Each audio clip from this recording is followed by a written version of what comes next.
نماز ایک روحانی عبادت ہے۔ نماز میں بندہ اپنے رب کے سامنے کھڑا ہوتا ہے،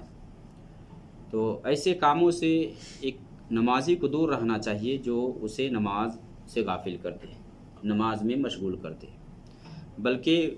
وہ کام کرنے چاہیے کہ جس سے نماز کے اندر خشوع اور خضوع پیدا ہو۔ نماز بہت سارے لوگ اندھیرے میں پڑھتے رہتے ہیں، اندھیرے میں لائٹ نہیں جلاتے ہیں، تو اندھیرے میں نماز پڑھنا یہ درست ہے یا نہیں ہے، اس کو ہم جانیں گے۔ تو چونکہ نماز نہ ہونے کے لیے دلیل چاہیے کہ فلاں عمل کرنے سے آدمی کی نماز نہیں ہوگی یا فلاں عمل اس کا نہیں ہوگا، تو کسی بھی عمل کا ہم اگر انکار کرتے ہیں، عدم قبولیت پہ ہم جب پیش کرتے ہیں تو ظاہر سی بات ہے کہ اس کے لیے دلیل چاہیے آپ کے پاس۔ اندھیرے میں نماز پڑھنا نہ تو یہ نماز کے ارکان و شروط میں سے ہے، اور نماز میں اگر ارکان موجود ہے، شروط موجود ہے، نماز کو اس کے حقوق کے ساتھ آدمی پڑھتا ہے، جو کچھ جس حساب سے آیا ہے اس حساب سے ادا کرتا ہے، تو اس کی نماز ہو جائے گی۔ اندھیرے میں نماز اگر کوئی پڑھتا ہے تو نماز ہو جائے گی۔ روشنی کا ہونا یہ شرط نہیں ہے نماز کے لیے، یا نماز کے ارکان میں سے روشنی کا ہونا یہ رکن نہیں ہے کہ کوئی آدمی کہے نہیں اندھیرے میں آپ نماز پڑھتے تو آپ کی نماز نہیں ہوگی۔ ہاں، آدمی اگر نماز پڑھتا ہے، ڈرتا ہے، خوف ہے، تو کہا جائے گا کہ آپ روشنی جلا لیں۔ خوف ہے، ڈر ہو رہا ہے، بہت سارے لوگ دہشت میں مبتلا ہو جاتے ہیں، یا کسی کو اگر قبلہ کا پتہ نہیں چل رہا ہے تو کہا جائے گا کہ روشنی جلا لے آپ، ورنہ اصل یہ ہے کہ اندھیرے میں اگر آدمی نماز پڑھتا ہے نماز ہو جائے گی۔ دلیل صحیح بخاری اور مسلم کے اندر حضرت عائشہ رضی اللہ تعالی عنہ وہ بیان کرتی ہیں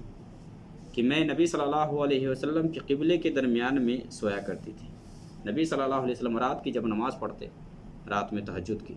تو قبلے میں ہی ہوا کرتی تھی اور پیر پھیلا دیتی تھی نبی صلی اللہ علیہ وسلم کے قبلے کے درمیان میں۔ کہتی کہ میں نبی صلی اللہ علیہ وسلم کے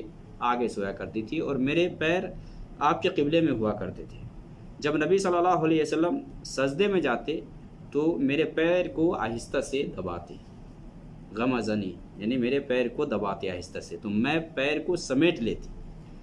پھر جب نبی صلی اللہ علیہ وسلم سجدہ کر لیتے تو میں اپنے پیر کو پھیلا لیتی۔ حضرت عائشہ بیان کرتی ہیں، اسی روایت کے اندر ہے وَالْبُيُوتُ يَوْمَئِذٍ لَيْسَ فِيهَا مَصَابِيحُ، وَالْبُيُوتُ يَوْمَئِذٍ لَيْسَ فِيهَا مَصَابِيحُ، کہ ان دنوں گھروں میں چراغ بھی نہیں ہوا کرتے تھے، چراغ نہیں ہوا کرتے تھے۔ اسی طرح سے اب اس روایت کے اندر کیا ہے، حضرت عائشہ خود بیان کرتی ہیں کہ چراغ ہوا ہی نہیں کرتے تھے، اندھیرے میں نبی صلی اللہ علیہ وسلم نماز پڑھتے تھے۔ اسی طرح سے حضرت عائشہ رضی اللہ تعالی عنہ کی حدیث کہ صحیح مسلم کے اندر وہ بیان کرتی ہیں کہ ایک دن میں نے نبی صلی اللہ علیہ وسلم کو بستر پر نہیں پایا، ایک رات بستر پر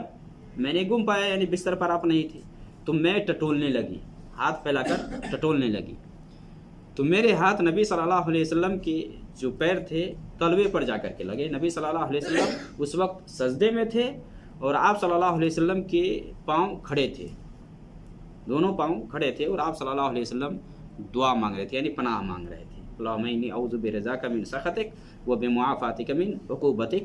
تو یہ دعا نبی صلی اللہ علیہ وسلم کر رہے تھے۔ اس روایت سے بھی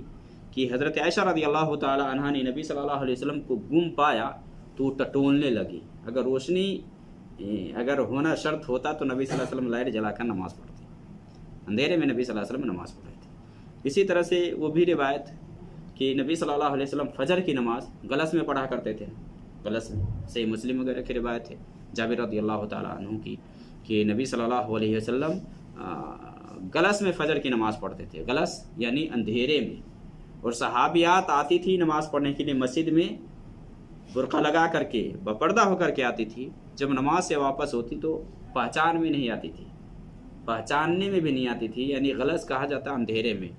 رات کی جو سیاہی ہے اور صبح کا جو قدوم ہے ہمارے، صبح جو آتی ہے اس ٹائم جو اندھیرا ہوتا ہے نا، اس وقت نبی صلی اللہ علیہ وسلم نماز پڑھتے تھے، غلس میں نماز پڑھتے تھے۔